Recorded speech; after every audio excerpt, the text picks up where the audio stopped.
Get started.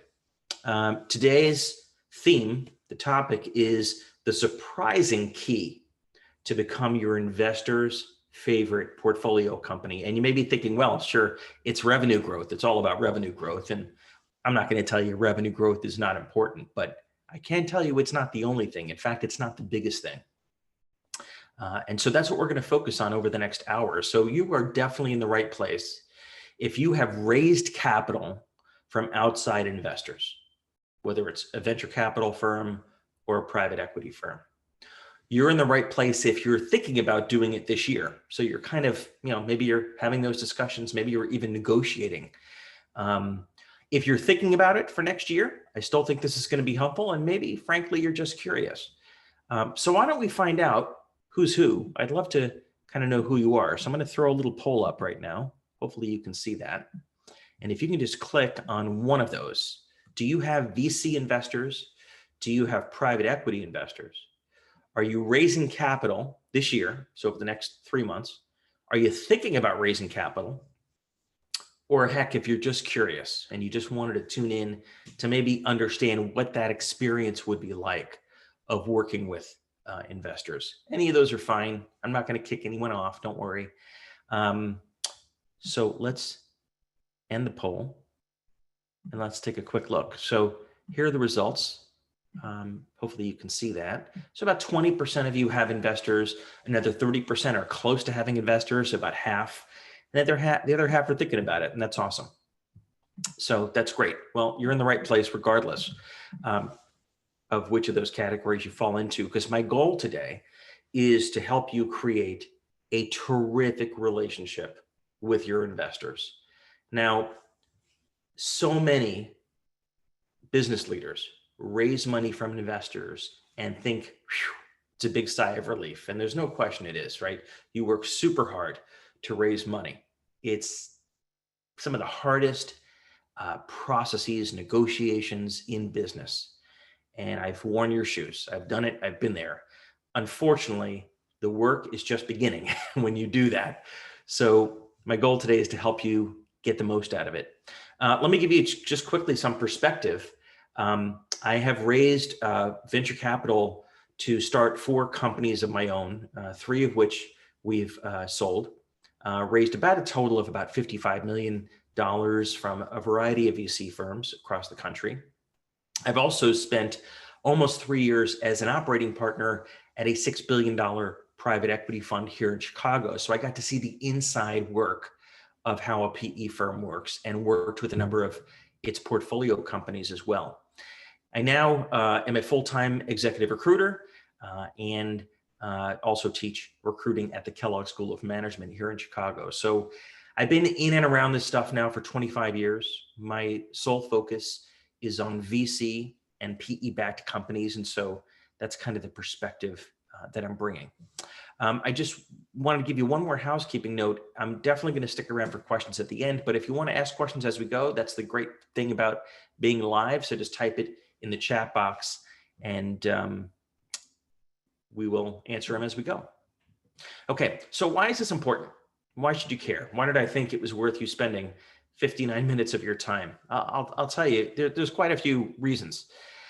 First of all, there are so few decisions in business that are irreversible or close to irreversible. And this is one of them. When you take money from a venture capital firm or a private equity firm, it's very difficult to give that money back. So it's not impossible, but largely speaking, you're going through a door that you're probably not going to reopen. And so you've got to get it right. You got to make sure that you want to raise capital. And I always tell people, raising money from a PE or VC firm should be your absolute last priority, your last stop, right? You should do everything possible to avoid it. Not because they're bad people, just because you lose options, right? Optionality. Doors close when you raise money from outside investors. So if you can fund your business yourself, if you can fund your business from your customers, maybe prepaying for services, if you can create cost-sharing agreements with vendors such that you can keep your business largely variable cost, and avoid raising money from outside investors, that's always the best way to go. But sometimes, as in my case, maybe yours, you can't really start the business or grow the business without outside capital. So you want to make sure that you really think long and hard about taking that capital, because once you take the money, the work is first beginning.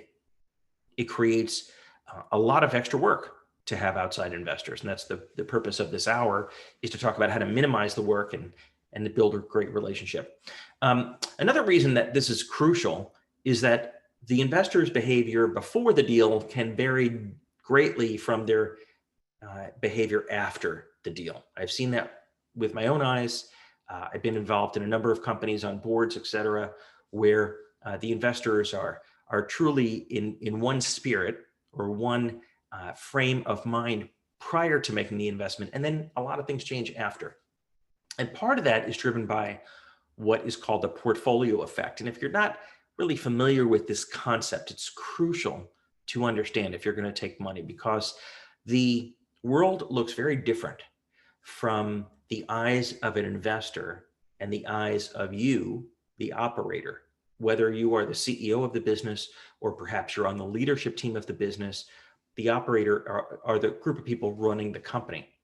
And what I think a lot of people fail to understand, what I failed to understand for so long, is that even though we're all in this together, we're all in the same business, right? I, the CEO, I'm leading the company. I'm surrounded by a great leadership team. Together, we're running the company. We've got investors on the board who have invested in the company. We all want the company to win. That's all true. But the portfolio effect changes things dramatically. And let me tell you what I mean.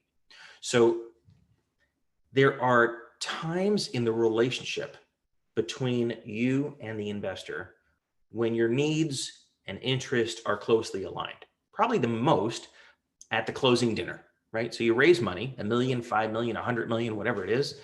Maybe you've sold the majority of your company to a private equity firm and you're at the closing dinner and the wine is flowing. Well, back when we could go to dinner, and your needs and your interests are closely aligned, right? It's almost a perfect overlap of the two circles.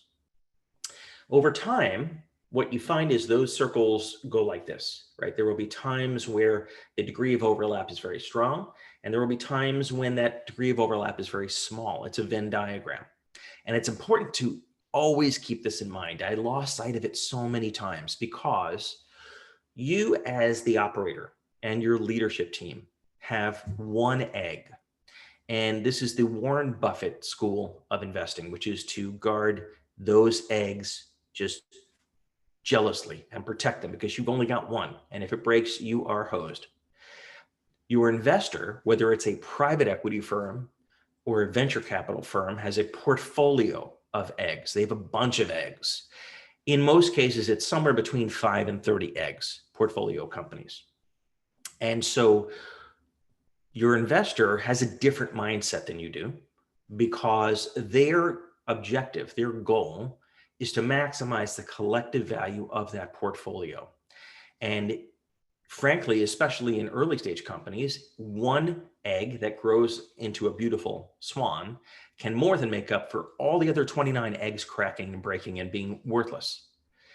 But if you are not leading that egg that becomes the swan, you're leading one of the other eggs, you can see where your needs diverge. So this portfolio effect causes different perspectives in timing, in risk profile, in when it makes sense to cut your losses, when it makes sense to sell the business, and to whom and for how much.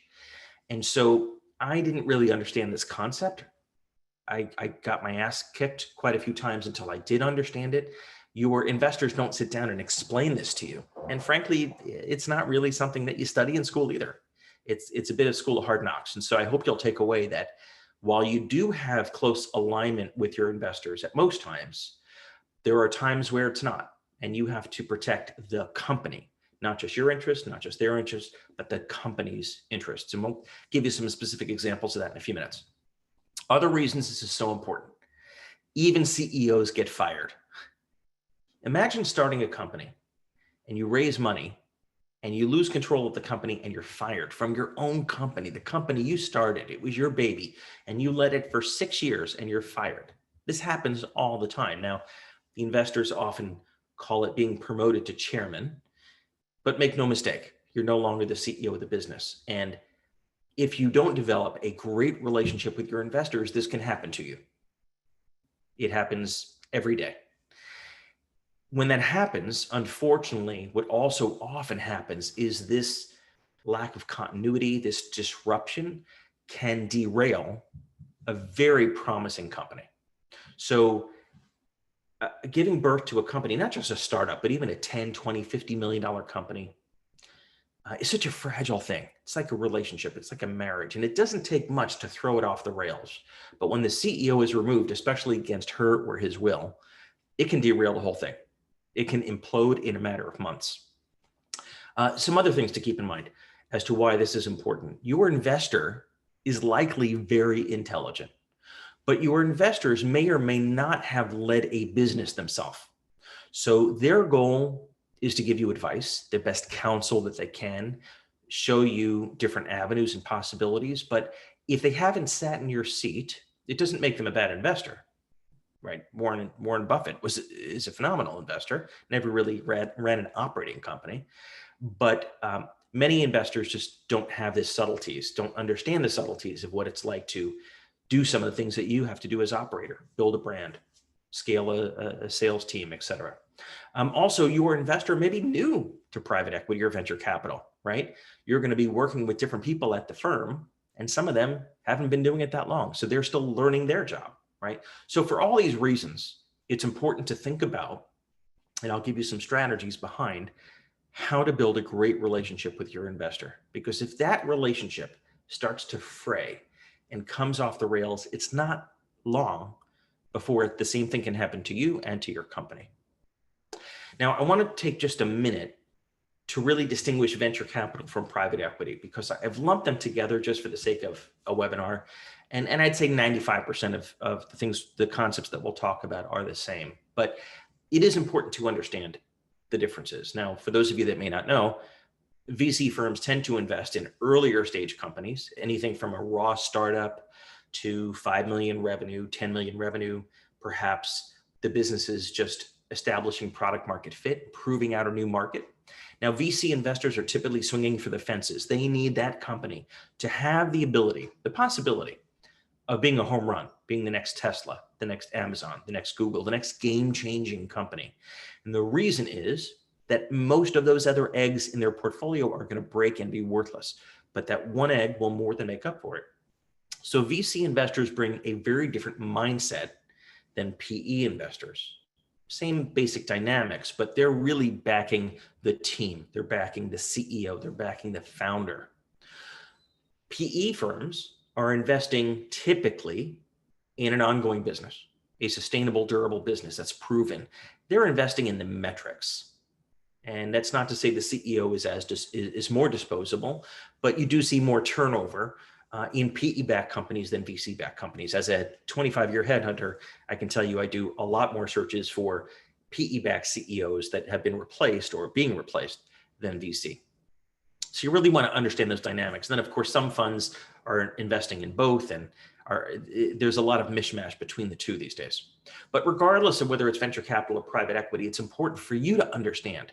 And again, you're not necessarily taught this by your investors, kind of the structure, how the money flows. Because if you follow the money in life and in business, you typically can figure out people's motivations. And so your private equity fund or your venture capital fund has just that, a fund. It's usually a certain amount of money that is raised to make investments in a variety of portfolio companies, just like you see at the bottom here. And that fund is diversified across 3, 5, 30 different portfolio companies. And some of that fund is reserved to make additional, what's called add-on investments. So the investors know that they're going to need to make additional investments in those companies to keep them going. And so they'll hold back some of the money in that fund for that purpose. And so when that fund starts to run out, they will raise another fund, and so on and so forth. What's crucially important for you to understand as an operator is that your partner, the person that invested in you that works at the fund is typically called a GP, a general partner. Despite their titles, that's how they behave as a general partner. And by the way, quite often they've invested in the fund as well. They then go out and raise capital from LPs, limited partners. These can be individuals, high net worth individuals. These can be universities and trusts. These can be big companies, all sorts of stuff. Okay. Even funds of funds that just invest in other funds. So a more complicated chart would look like spaghetti. I really wanted to kind of just boil it down to the essentials. So it's important for you to know that your partner at your VC or PE firm has a job to do, right? They may love you. They may love your concept. They may love everything about the deal, but they have a master to serve, and that is their limited partners, the people that invest in the fund and expect a return, typically a pretty substantial return. It might be 10, 20, 25, 30% for private equity firms. It could be north of that for venture capital firms for taking the risk. And your GP is beholden to them, that they are their boss, right? We all have a boss, right? Your boss is, of course, your customer, but your boss is your board and your partner at the firm. And their boss is the limited partner, and the shit flows downhill. And that's how it always has been. So it's important to never lose sight of the fact that your GP has a job to do. They're not there just to invest in sexy companies or sexy concepts or meet great entrepreneurs or founders. All that's great.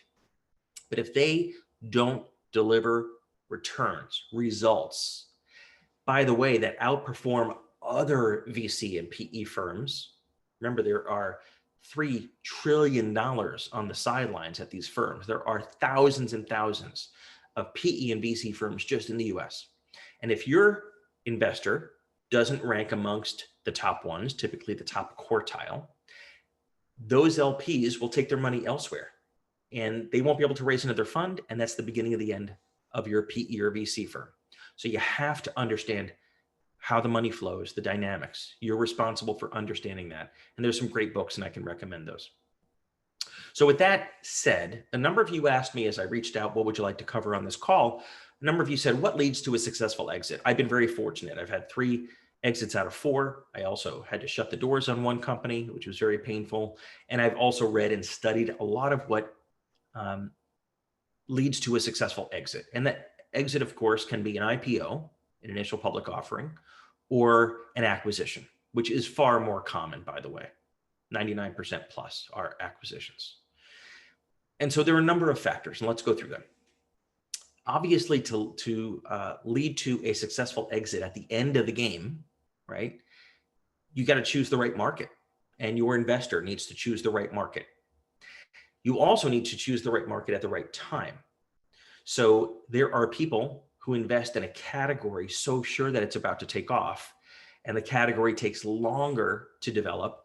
And as with the pioneers, you know, the pioneers are the ones face down in the dirt with their arrows in their backs because they were just too early. They run out of money and their companies disappear and other companies take their place and profit on this market because they were at the right time. It's also equally bad to be too late in investing in a market. So your investors really have to think about that a lot. And the onus is on you to explain to them not only why this is the right market, but why this is the right time. We're not too early. We're not too late. There's also the right exit timing, right? What leads to a successful exit?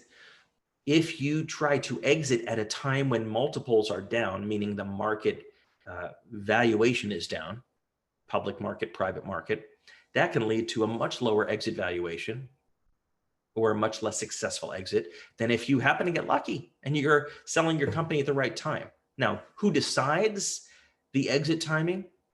Most of the time, your investors have buried in those documents, and I know you haven't read them.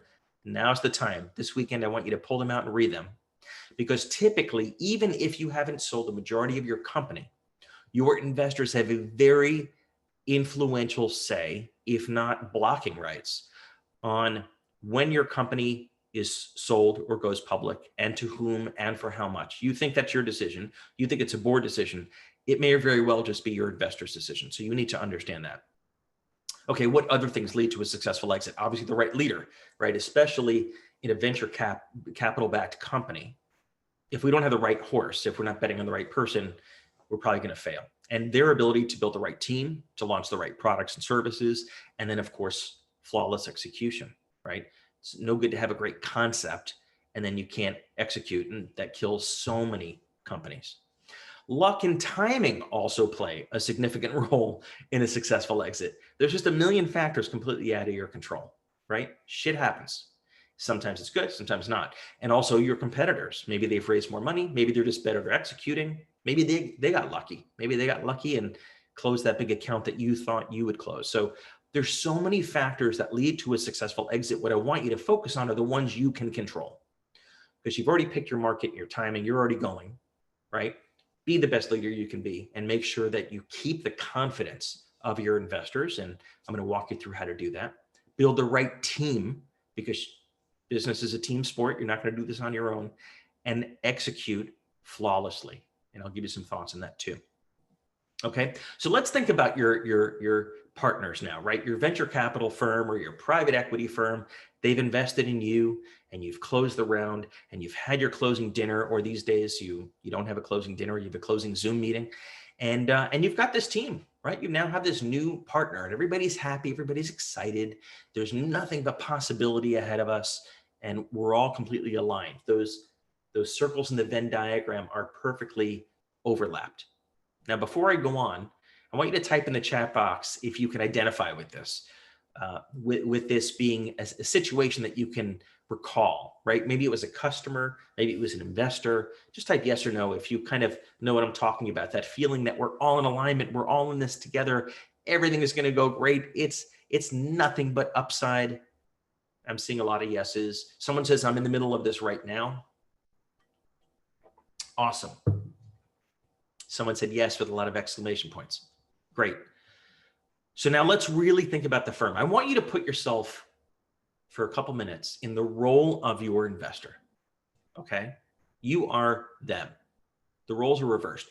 You made the investment and they're the entrepreneur, they're the founder, they're the leadership team.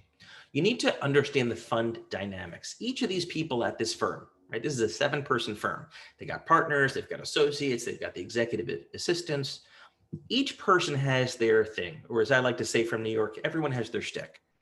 And for some of them, it's, they're very creative and they see upside possibilities. For others, they are quants, right? They're quantitative, very analytical people. For some of them, there's politics, right? They're trying to get promoted to partner at their firm. Everyone has their shtick. And you have to understand that each of these 7 people sees your company and you a bit differently. Never think that they're all just the same, right? They're never all in alignment. And it's also very easy to fall into the trap of catering to the needs and desires of the most senior partner. And then maybe the associates say stuff and I listen to it, but I just kind of blow it off. And then the executive assistants, who cares about them, right? You never know when the deck will be reshuffled. Let me tell you what I mean. So these 7 people have 30 portfolio companies. And the day that you establish a relationship with 2 of them, and then the next day, they've decided for whatever reason to reshuffle the deck. And now they're going to have different portfolio companies. And, Frank is going to cover this sector and Mary's going to cover that sector. And we've added different portfolio companies to the mix. And by the way, one of the partners is going to spin out and do his own thing. And the deck gets reshuffled. So it's super important to build a relationship at an individual level with each of these people. Now, that's not possible if it's, Bain Capital or one of these mega firms with hundreds of people, but your investors are probably not in that category, right? They probably have 3, 5, 10, 20 people. It's time consuming, but it's really important because you never know when the deck will be reshuffled. And you never know that 5 of these people voted for your investment and 2 voted against your investment. And the firm made the investment, but these 2 people were never believers. And your goal, your job is to seek them out and make them believers. Don't assume just because you have their money that they're going to be believers. That's not the case. And I've learned that the hard way as well. I had people at firms that wanted me to lose for a lot of political reasons I won't bore you with, but it's no different than the dynamics within your company or companies you've worked with. Now, one of the best tricks that I learned early on, a mentor told me this, is to get your hands on the original investment memo. Now, in case you're not familiar, at a private equity or venture capital firm, typically the person who's leading the deal, the main sponsor, the main driver of the deal, who's advocating for it, writes an investment memo. And it can be anywhere from 2 pages to maybe 50 pages. And this is a document, literally. And the reason that they typically do the investment memo is to ensure that they're disciplined and that they're laying out the pros, the cons, the risks. It includes the financial model with upside, downside scenarios. It's also a very important document because if they're ever asked, which they are, by their limited partners, well, why did you make this $5 million investment in a company that went out of business? The partner wants to be able to, as you would, show them the investment memo that at the time, it made all the sense in the world. And we analyzed it, and we talked to competitors, and we talked to customers, et cetera. They don't just cut these checks willy-nilly, typically.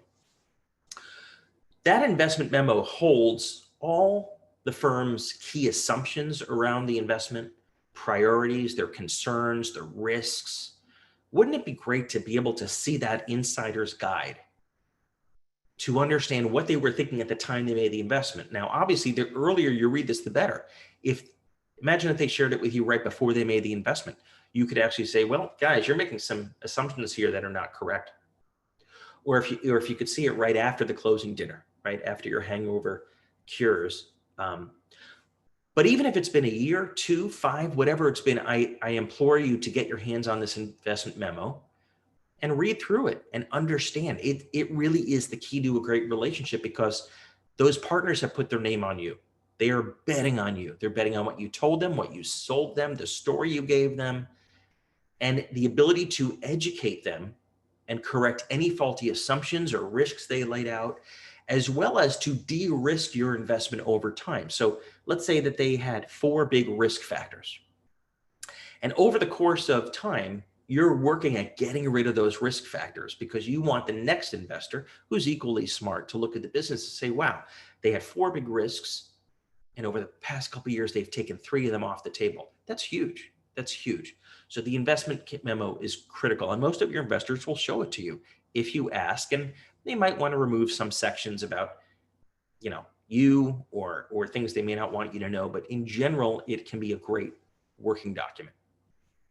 Okay, so after that, it's important to give your investors the same thing that you would expect your staff to give you. So now we're back out of your investors' role. We're back in your role, CEO or leader of a business. What do you expect from your people? I know what you expect. You expect them to come to you without just a problem. I got a problem, right? How many times have you heard that? It's super annoying. That is not a rockstar performer. The rockstar performer frames the decision, identifies the alternatives, quantifies and analyzes the pros and the cons and weighs the risks, and develops a recommendation, and then shares it with you with conviction. And 9 times out of 10, if they've done that, you'll agree with them. You'll say, I couldn't have thought it through any better. You did a great job. Let's go to it. Maybe 5-10% of the time you'll see it differently, or they will have missed something, and that's part of being a leader. The way that you expect your team to interact with you is exactly what you need to do with your board, with your investors, even minority investors, even if they don't have a board seat. You want to keep them in alignment. And the best way to do that is by thinking to yourself, how would I want my team to interact with me? And it's by framing the decision, laying out the alternatives, coming to them with a recommendation, and of course, picking your battles. Sometimes you're going to get your way, sometimes you won't. You need to decide how and when to pick your battles. And a lot of that comes to communication. So let's shift our gear to communications. The number one rule when it comes to investors that I have broken multiple times, by the way, is no surprises. Investors don't like surprises. They just don't. Save your surprises for your kid's birthday party, but do not surprise your investor. And by the way, that also means upside surprises, because upside surprises indicate that you and your business don't have visibility. You don't have forecastability. We're going to talk about why that's important in a few minutes, but they hate surprises. And I know how difficult some of those conversations can be.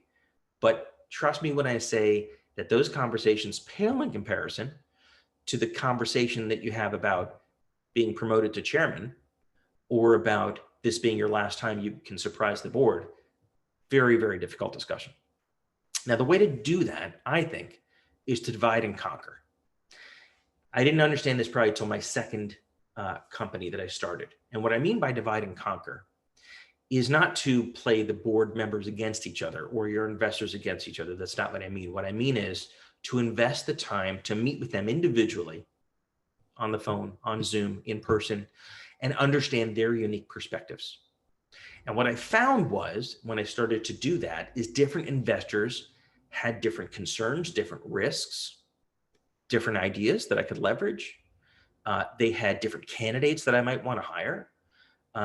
They also had different risk profiles based on when they made the investment. So the original venture capital investor who invested when it was just you and a business plan, and maybe you had a $2 million valuation, is very different than what your investor who's who led your Series E and invested $30 million.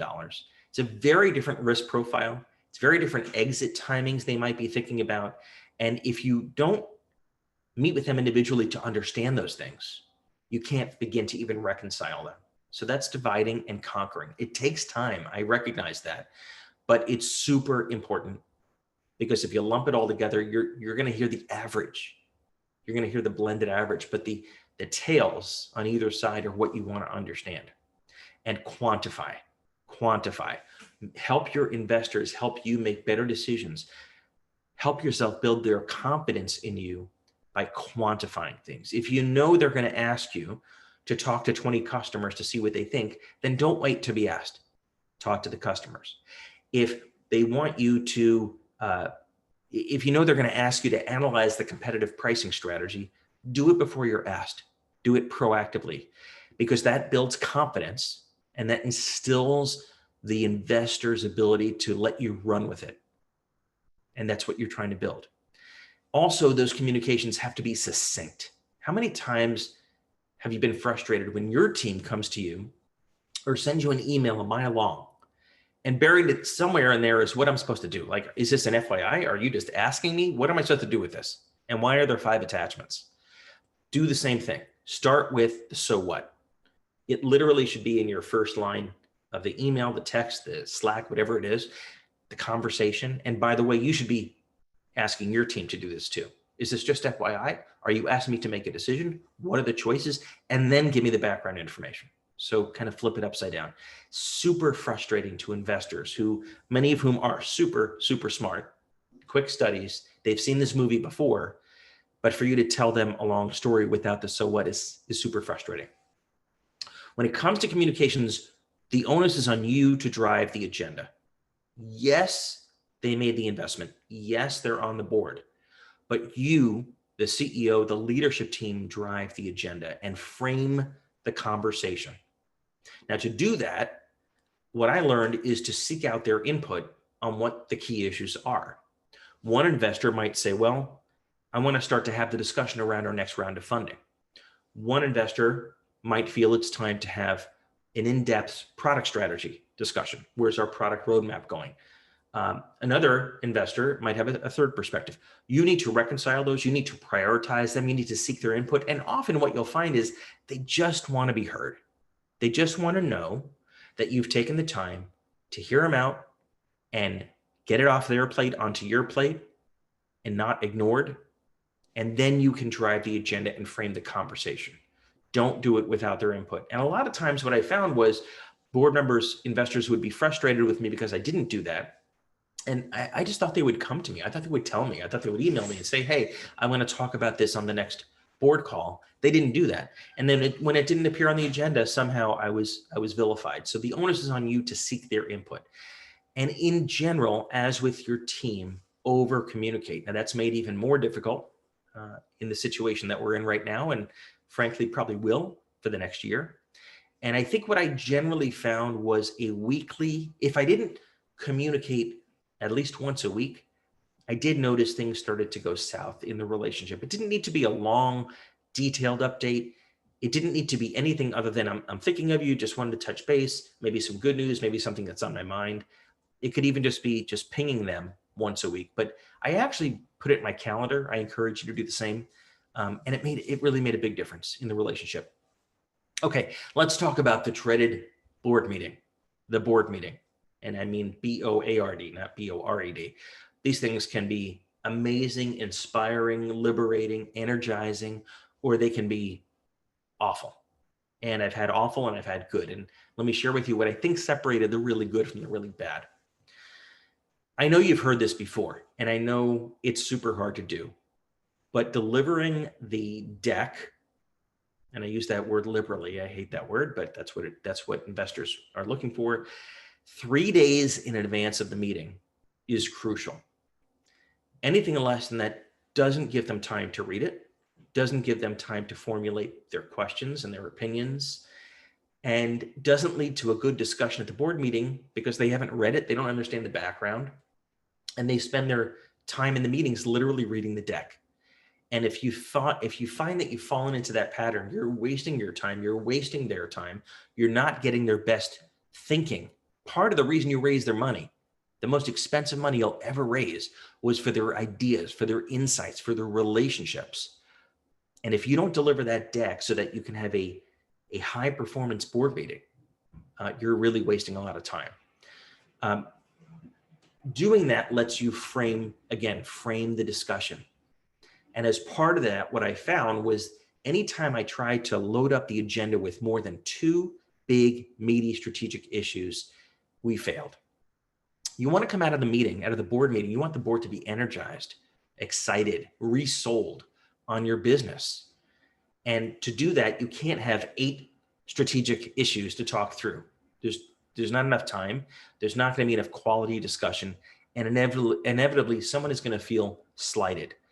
So what I recommend you do is deliver the deck and then pre-sell individually. Again, block and tackle. Talk with each of your investors, each of your board members individually, and say, I'd like to go through any questions you've got. I'd like to get your ideas of what you consider to be the burning issues for this board meeting. And don't be afraid to change around the structure of the board meeting accordingly. Okay? But that means pre-selling, taking the time. If you just send out the deck and say, see you Thursday, you can potentially be walking into, at best, an uncomfortable meeting, and at worst, your last board meeting. And I've seen that happen as well. I want to move to metrics because they form the basis of the board deck. They form the basis of the board meeting, and they form the basis of the communications, everything that we've been talking about. Metrics. Investors love metrics, and that can cut both ways. Your investors can love metrics too much. And so I want to give you some recommendations to keep everyone in alignment around the metrics. For starters, don't assume that your metrics, what you think are the key metrics of the business, match what your investors think are the key metrics of the business. They might be right and you might have got it wrong, or vice versa. So don't assume. You need to have an explicit discussion, hopefully before they make the investment, certainly recently after they've made it. And if it's been 3 years and you still haven't talked about this, it's time to have an explicit discussion with them about the metrics, because those metrics form the North Star of your business. If you don't have these metrics identified, they tend to change monthly, and you're sent on wild goose chases by investors looking for metrics, and you'll spin your wheels and waste a lot of time. And by the way, I don't just mean the metrics. I mean how those metrics are measured. Revenue growth at one company sometimes needs to be measured differently than revenue growth at a different company. It's super important to omit vanity metrics. One of the biggest mistakes I ever made and got the shit kicked out of me was wasting my board's time with metrics that meant absolutely nothing. Things like website traffic in our particular business was meaningless. Other kind of metrics that sounded great, number of awards won, all these kinds of things. Not only doesn't no one care, but your board will begin to question your judgment and question your maturity and question your business savvy. So when I say vanity metrics, I mean sexy metrics that sound great, but they really don't lead to anything meaningful. So get your arms around your metrics, agree with your investors on your core metrics. It's not too late to do that. And I'll show you what I recommend in a minute in terms of what those metrics might be. Your metrics will vary based upon your stage. If you're pre-revenue, if you're pre-product, you're not going to have the same metrics that a $100 million private equity backed company that's filing to go public has. So your metrics will vary. And so I'm giving you advice that cuts across the spectrum. But the common theme that I learned is that the metrics you have to think about are the metrics that your next investor is going to want to see.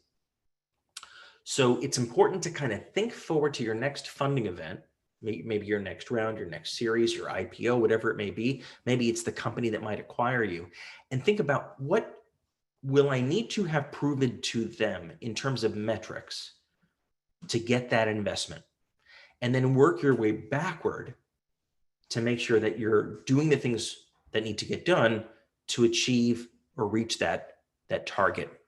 If it's, for example, profitability, if I need to show my next investor that we are profitable, then what is my path to profitability and how are we going to get there? How many more customers do we need and what average revenue and margin, et cetera, et cetera.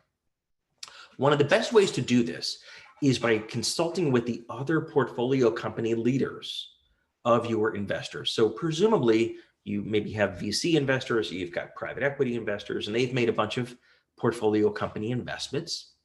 If you can share best practices, share your metrics, and learn how other portfolio companies are measuring their business, it can save you a lot of time. I'm going to share with you now the 5 that I think are going to be part of your key metrics, no matter what stage you are. But before I do that, I want to make sure everyone is with me and that this is helpful. So type in the chat box if you're getting this, if this is helpful, if this is useful, and I'm going to take a sip. I'm not going to tell you what's in this, but I'll take a sip.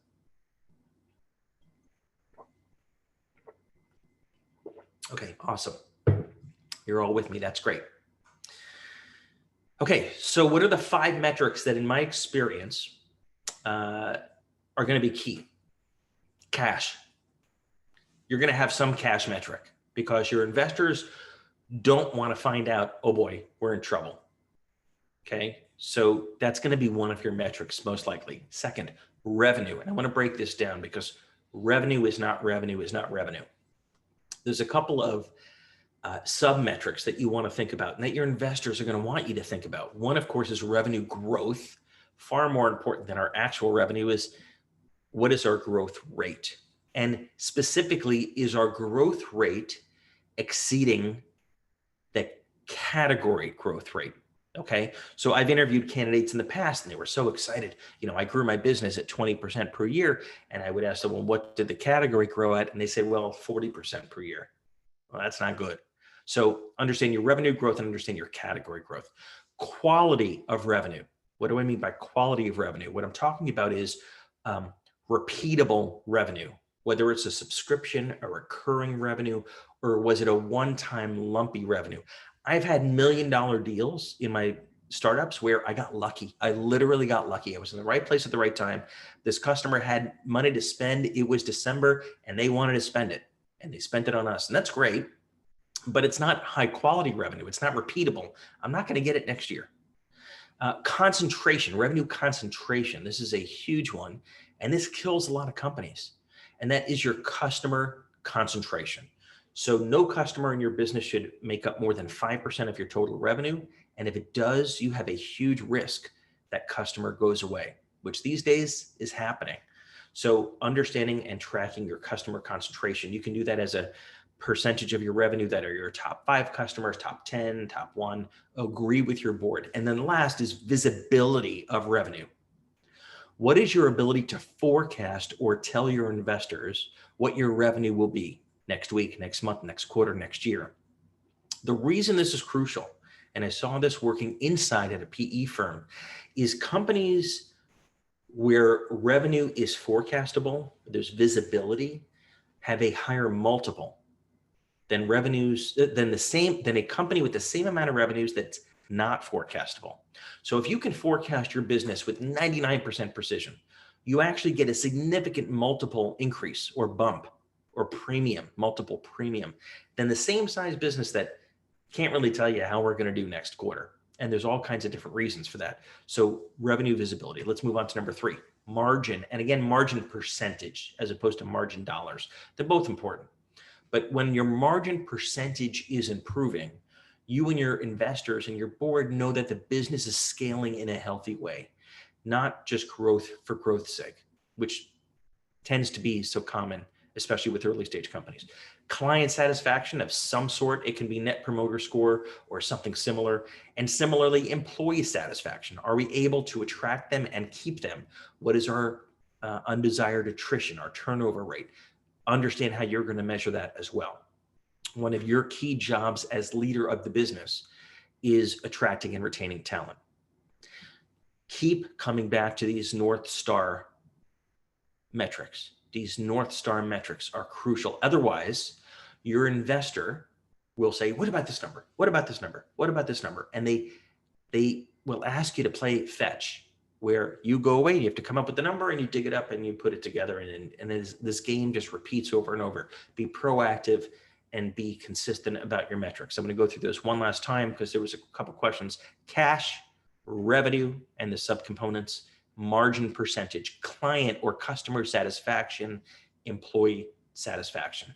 I can't think of a business I've been involved in where our key metrics did not somehow involve those 5 components. And while we're on the topic of metrics, one of the most common areas of metrics that I see people bomb is their sales funnel. Now, you may not be God's gift to sales. Maybe you started a company and you have more of a product background or a marketing background. Maybe you're more of a finance guy or gal. Believe me when I tell you that one of the surefire ways to damage your relationship with your investors is not to master your funnel. What do I mean by funnel? I'm talking about the sales funnel and specifically the marketing and sales funnel. And I'm happy to help you offline if you need help figuring this out. There's a ton of people, ton of resources, a ton of online tools, but you can also really overcomplicate this. Now, every company has a different funnel. And when your funnel is broken, as most are in some way or another, and you're not even tracking your funnel, you're inevitably going to piss off your investors, because when they start asking these questions, why are you missing your revenue? You can't answer the question. You need to be able to miss your revenue and answer the question as to why we missed revenue and why we're not going to miss revenue again. Did we miss revenue target because we didn't have enough leads, or our conversion rate wasn't there what it needed to be? Did we miss our numbers because we didn't hire enough sales reps and we have actually a hiring issue, not a sales issue? Do we have a hole in the bottom of the bathtub and we're losing existing customers because they're not happy? And so we need to plug the bottom of the bathtub before we turn on the next ad campaign. Whatever it is, if you don't know your funnel, not only don't you know your business, but your investors are going to seriously question your credibility as a leader. You need to have someone own this in your business. It should be your right-hand person, a sharp young analyst, your head of sales, your CFO. Somebody needs to own this stuff. And Jill just said, faking the sales funnel is bad too. And it is. If you don't know your funnel, you're hosed. You just don't know it yet. So what are some of your goals with the funnel? It's increasingly high quality revenue, sustainable, repeatable. It's reducing your customer concentration so that you can fire any customer anytime because they're too big a pain in the ass to work with. And that means no customer is bigger than 5% of your total revenue. Reducing your cost per acquisition and knowing your lead sources, right? So being able to attribute these customers came from these different leads, Zoom webinars or direct mail or PR, or whatever it is, referrals, and increasing your visibility. So think about what a mentor once told me this, and I thought this was brilliant. He said, think about what percentage accuracy you have on your sales forecast today. And I'd say, well, I think we're kind of 90% accurate. And he'd say, would you bet your life that you're 90% accurate? And I'd say, no, I'd bet my life that we're 70% accurate. Okay, so what's your kind of bet your life accuracy number? and set a goal for next month, next quarter, next year to increase that. Because if you pretend for a moment that you're going to go public, you need 100% accuracy. The best way, you see stocks get cut in half overnight when they miss their number. You cannot be a public company and miss your number. Now, I'm not saying you should go public, but even if you want to sell your business one day, and presumably maybe you do, the better your accuracy. When someone says, "Would you bet your life that you're at 98% accuracy?" and you can say yes, oh my God, your multiple can double versus a company that has no ability to forecast. It's that important. So the sooner you build this discipline into your company, the better. If I had to start to kind of boil this down, it's treating your investor as a customer. So think about your most important customer, right? How would you treat them? There's no surprises. You over communicate with your best customer. You pick your battles, which doesn't mean you just do whatever they want you to do, right? You don't do that with your customers because they don't know everything, but you do pick your battles, and you always seek first to understand. Before you start selling, before you show up and throw up, you ask your customer their situation, why they think the things they think, how they're measured. Do the same with your investor. Don't make an investor lose face internally within their firm. Remember that picture of 7 people? Or to their limited partners. And the best way to make them lose face is with surprises, especially right out of the gate. Right after they invested and they find that you pulled a bait and switch, or something you revealed in the disclosures was not, it was technically accurate, but the spirit of it wasn't there. You will make them lose face and they will never forget it. I did that once, unfortunately, with an investor where in the process of the deal, we lost one of our customers, a pretty sizable customer, and I didn't disclose it early enough, and I never lived it down. It's just one of my biggest regrets. An educated customer is your best customer. Teach your investor everything about your business. Now, don't cram it all into one board meeting, but over time, expose your investors to all your top team, to your products, to your competition, obviously to your financials. You want them to be an educated customer. And whatever you do, don't build half a bridge. What do I mean by that? When you raise money from investors, you should already be thinking about what benchmarks, what key metrics you need to achieve to raise the next round of capital. It's not all about raising capital, but unless you've raised your last round of capital by going public, probably, you need to be thinking about, okay, what is the next investor going to want to see? And if you haven't raised enough money to get you there, then you've built half a bridge. And this destroys companies because now you are putting yourself in a situation where your investor kind of has you by the short hairs, and they can cram money down your throat at the valuation that they determine with the terms they determine to make sure that you get across the bridge. So never raise enough money to build half a bridge. I want to come back to the things that are in your control, making sure you're the right leader. And by the way, that means replacing yourself when you are no longer the right leader. Do it on your terms. Identify your successor, train and develop your successor, control that process, or say to the board, I am no longer the right person to lead this business. I want to lead an executive search over the next 3 to 6 months and guide the process as opposed to letting it happen to you, which inevitably it will. Building the right team and flawless execution. What are the keys to flawless execution? There's only 2. You know what they are. Say what you're going to do and do what you say. You do get credit from your investors for upward surprises, but you get way more credit when you tell them what you're going to do and then you do it, because now they know you have visibility and forecastability into the business. And please don't forget that 2/3 of growth companies, that's VC and PE portfolio companies, fail because of people problems, not product market fit, not their investors, nothing but people problems. And that can be the wrong person. You hired the wrong person and put them in the wrong seat. You hired people with the wrong DNA. Maybe you had the wrong organizational design, or maybe you had the right person, but you had the wrong compensation design. Any of those things, you have to put a rock star in every seat. Now, I'd like to share with you before we wrap up one way to do that. Would that be useful? Type in the chat box if that would be useful. The idea of how to put a rock star in every seat of your company. And if so, I'm happy to share it with you. But if you want to scale your business and exit at the highest multiple, you have to have a rock star in every seat. Let me tell you how to do that. Up until now, there were two ways to do that. You could either post on a job board, which many of you have done, or you can hire a headhunter, right? Those were really the two options that you had. And by the way, that was after you tap out your own network, which is always the first thing you should do, right? Hiring a headhunter before you tap out your network is crazy. But once you do that, you kind of have those two choices. The problem is you're trying to do two things. You're trying to find the best candidates to join your business, and then you have to assess them to make sure they're the right person.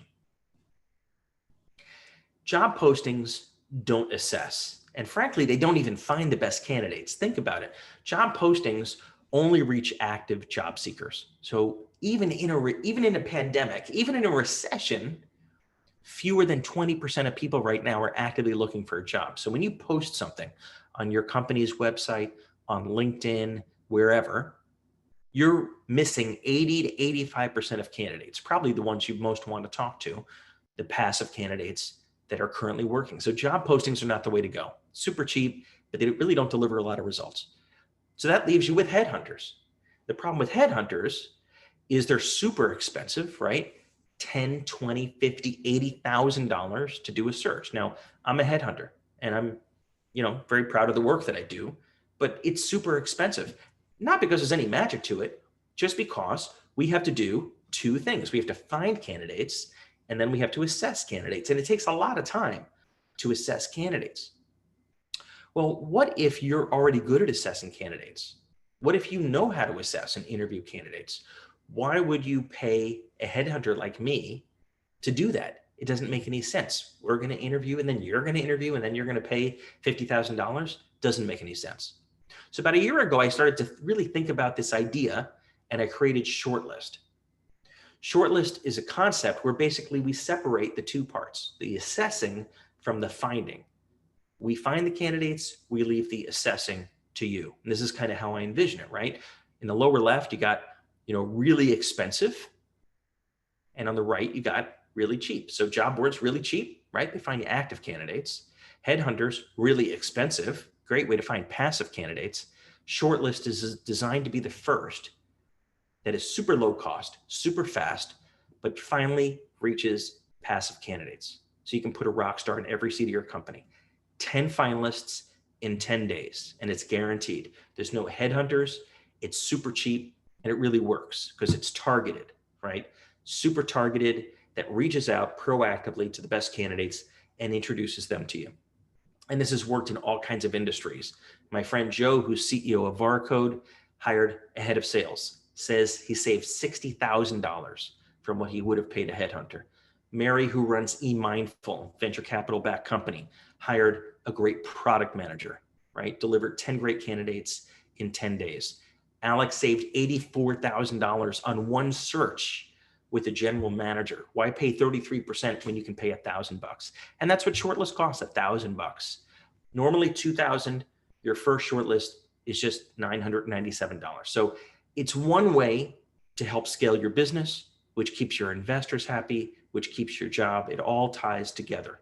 So if you're interested in learning more about this, and I'm going to open this up for questions now, go to noheadhunters.com. You can learn more about Shortlist, our sponsor today, and you can find your rock star, fire your headhunter, and finally put a rock star in every seat of your company, because frankly, that's what it takes to have flawless execution, which is ultimately what your investors are looking for. So now I want to open it up for questions. I'll stay as long as you want. Type in the chat box, and let's have a meaningful discussion about this stuff. Okay, first question. Of course, will slides be available? Yes, I'll send you the slides, and I'll also send you a link to the video. Next question. How do I figure out how much money to raise? Good question. How much money to raise? Well, you've heard the standard line. It always takes twice as long and twice as much money as you think it is. And in general, in starting 4 companies and selling 3 of them, I've generally found that to be true. I've generally found that no matter what amount of money I think it's going to take, it takes me twice as much. So build your model and then roughly double it.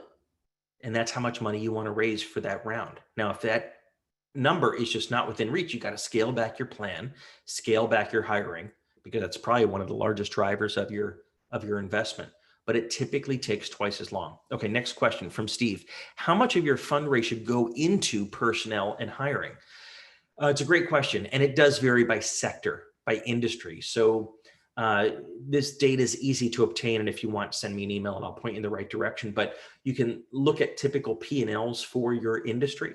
A SaaS company, for example, most of their expenses are people, but there's other industries like CPG or food where equipment and manufacturing in a plant and maintenance is a big part of their fundraise. So it really depends upon the industry. But in general, in technology, the majority of your spend of your fundraise is going to be for expansion capital for people. Okay, next question. How much as a percentage of revenue should your back office and finance be? Same answer. It's going to vary by industry, but there are industry publications. The best way to get this is from the trade publication in your sector. So whatever that might be, I don't know, this one doesn't indicate which it is, but contact them or go to their website. And they'll usually have benchmark percentages.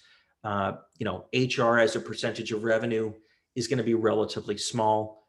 Back office, same thing, unless you're a bank, and then your back office, or if you're a mortgage company, is pretty sizable. So I don't want to give numbers because it varies so much by sector. Okay, next question from Ted.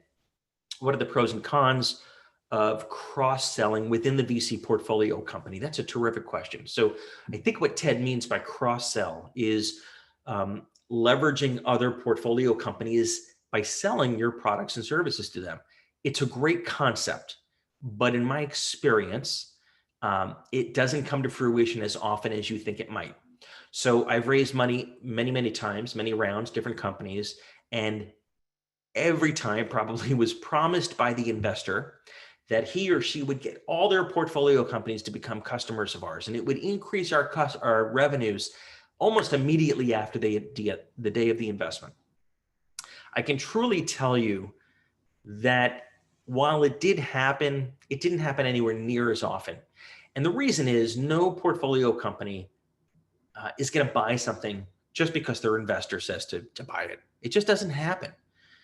It just doesn't happen. In fact, investors are loath to tell their portfolio companies what to do. They don't want to develop that reputation. So they'll make the introduction, they'll give you visibility, but that cross-selling doesn't happen as often as you think. You should discount it. Now, what I will tell you, Ted, is what is very valuable is sharing best practices. So within the portfolio companies of your investors, track down the ones that you don't compete with, but have a similar business model or a similar industry, and share best practices. How do you sell? How do you market? What's working for lead gen? That is worth its weight in gold. Next question from Kent. What's the best way to source VC capital? I mean, I could do a whole webinar, Kent, on how to raise VC capital. Crunchbase.com is probably the best directory of VCs in the US, probably in the world. And so I'd probably start there. And you're looking for the firms that invest at your stage and your sector and your geography. And so you develop that list. It's probably 30 to 50 firms. And what I can tell you is definitely not to cold call them. That is the worst thing you can possibly do. It must be a warm personal introduction, preferably to a partner. And you go after the list just as you would go after customers in that way. Okay, next question is from Jennifer. What top 3 things normally that board members want to hear with regard to HR metrics? I'm so glad you asked, Jennifer, because many board members don't ask and don't care. And I kind of raise it to them because I'm like, guys, if you don't care about our people, I don't know why we're here. So what do they want to care? What do they want to hear about? They want to hear about turnover. So retention, right? That's kind of the inverse. They want to hear about the seats that they can help you fill. So I give them a list, usually monthly, of our key openings, but I will stress the ones that I really think they can help with. So if maybe you have 30 openings, they can't absorb all that. And they're not headhunters. But if you have 2 or 3 positions that are your most vital senior positions, make sure they have those and the key criteria of what you're looking for. And then some employee satisfaction or happiness metric. Now, the one I have used in the past is Tiny Pulse, and there are other SaaS platforms like this that survey your employees anonymously every week or every month. And you actually do it as a line chart. And you can show, just like a stock chart, our employees are getting happier or they're getting less happy. And here's what I plan to do about it, or here's the things that are on their mind. That can be, those are the key metrics that I would recommend. Okay, next question. This one from Ted. Recommended metrics to normalize your investment versus the other companies in your portfolio. Again, Ted, as I said earlier, you're going to probably focus on those 5 metrics. I don't think cash is that important relative to the other companies, but revenue growth, revenue quality and visibility, margin expansion, employee satisfaction, customer satisfaction. Spend time with the portfolio company leaders, maybe even before the investment, certainly after. Understand how they measure those things. What are their best practices, and agree to exchange them on a monthly or quarterly basis. It's huge because now you're all speaking the same language, and your investor can understand across their portfolio. Look, the sad reality is that your investor has to pick and choose who they spend time with, who they problem solve with, who they let go, what companies they sell just to free up their time. And you want to make sure that you are always their lowest maintenance. You don't ask them to burn political capital. You don't surprise them with bad news. You hit your numbers. And the best way to do that is by understanding how the other portfolio companies are going about it as well, especially the ones that seem to be really performing and your investor's been happy with them. Okay, next question from Sheila. These are great. How far in advance should one start before a 4 to 5 million series seed round? Well, I gave the same advice regardless of the size of the round. So typically you want to close the round 3 months before you need it, 90 days. If you cut it that close, what tends to happen is that your new investors, prospective new investors, realize how badly you need the money, and they will stall either consciously or subconsciously to make you more and more desperate. And then at the last minute, they will give you a very low ball offer that you'll be forced to take.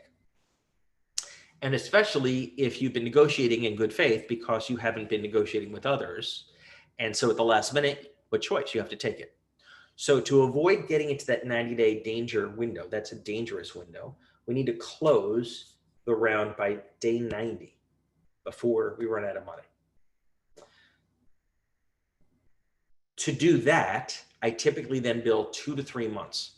So a total of 5 to 6 months before we run out of money is when I start raising money. And that could be for $1 million seed round. It can be a $5 million round. It could be I've raised $30 million expansion capital rounds.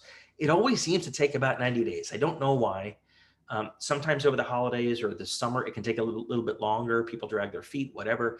If you're the hottest game in town and people are blowing up your phone because they want to invest, God bless you, but that almost never happens. So I would say kind of assume 5 to 6 months. Okay, next question. From Joe. Actually, no, from Yazan. Can you point us to a standard P&L for a SaaS company? Yes. Send me an email, jeff@recruitrockstars.com. I can point you to a standard P&L for a SaaS company. Joe asks, historically in a PE environment, what % of costs are SG&A? Again, I was asked that a few minutes ago, Joe. It varies so much by sector that I don't want to give you standard percentages. But, I would be inclined to say that your investor is not going to be focused on those things. You should be focused on, what % of your cost are your cost of sales? What % of your revenues are going to invest in your product and your people? SG&A should not be a huge focus of discussion, but it's really going to vary by industry. Okay, next question from Steve. Know your company, know your customers. How risky is the Steve Jobs approach, which is assuming your customers don't know what they want and giving it to them? That's a great question, Steve. I've written blog posts about it in the past. So what Steve is asking is, there's kind of two schools, there's two philosophies when it comes to new product or service development. One of them is the Steve Jobs Apple mindset, which is customers don't know what the hell they want. So serving them and researching them is a waste of time. You should develop it and release it on the world and change their behavior. The other school of thought is research the hell out of your customers and study them and understand what they need and want, and then develop the products and services. I guess my answer, Steve, is if you're Steve Jobs, you should go with this path. But you're not Steve Jobs. Almost no one is Steve Jobs. Jeff Bezos is Steve Jobs. There's a few others, but not many. Elon Musk. So if you have confidence that you are the visionary and have that risk tolerance,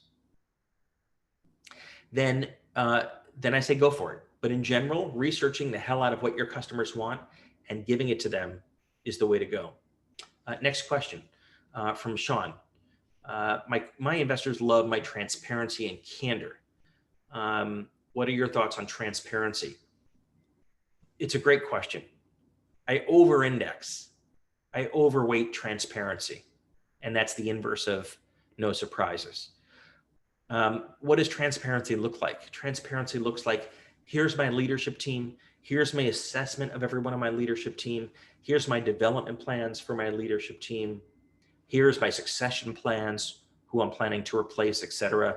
Do you have any thoughts? Do you have any input? That's being transparent versus saying, I've decided to fire my VP of sales, which your investor will say, what? Why are we firing our VP of sales? If that's the first time you've talked about it. And you will look as though you've held back information about your concerns about your VP of sales. So that's an example. Transparency is also around competitors, right? Here's what our competitors are doing. Here's what we're impressed by. Here's what seems to be getting traction. Here's who's winning these accounts. When we lose, here's who we're losing to and why, and here's what we're doing. That's being transparent versus not talking too much about the competition or just, sending a press release when a competitor raises money. That's not being transparent. That's just being alarmist. So Sean, I totally buy being transparent. At the same time, I have seen investors get frustrated with me when I took a disproportionate amount of their time by being so transparent. I think they started to feel like, why are you telling me all this? This is not my job. This is your job, right? So because I don't like to guess, I ask each investor. Some investors want more transparency, some less. One partner at the firm might want more detail on your sales strategy. One partner might be obsessed with your product strategy. So when in doubt, I ask, what level of detail would you want? How frequently would you like it, et cetera? The sooner you can establish those rules of the road, the better. Okay, next question is from Joe. Advice on possible tools to measure headcount versus productivity. Yeah, there's a lot of SaaS tools to measure headcount and productivity. I'm not a big believer in many of them because I believe if you have to measure people's productivity, you probably got the wrong person and you probably know it, and you're just looking for tools to justify your decision. But there's plenty of SaaS tools for productivity. If you send me an email, jeff@recruitrockstars.com, I can send you some recommendations. Next question. When is too soon to offer a current employee stock options? That's a great question. When is too soon? I guess it's never too soon, but here's the issue.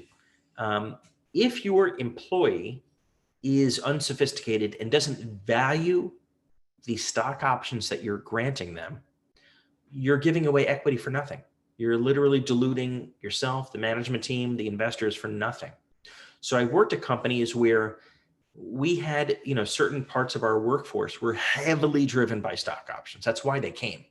And we gave them a lot of stock options. And we had other parts of our company where, frankly, they did not know what a stock option was. We had to educate them on what stock options were and what they meant and the responsibilities that come with them. And some of them just fell asleep during the presentation. They just didn't care, right? They were more about cash, or they were more about commissions. They were more about working 9 to 5. So make sure your prospective employee knows what a stock option is and really values it. Otherwise, don't give it at all. But I don't think there's any time that's too soon. But the onus is on you to educate them. Okay, I realize we've gone a few minutes past. I wanted to answer some of these questions. Again, I really appreciate you making the time. I'm going to send you the deck. I'm going to send you the video. I hope that you'll check out Recruit Rockstars new service shortlist. Just go to noheadhunters.com. We've been beta testing this now for a year. We've got 200 VC and PE backed companies. They love it. And hopefully you'll love it too. I'd love to share it with you. I'm at your disposal for questions. I hope you have a great weekend. Stay safe, and we'll see you next time. Bye.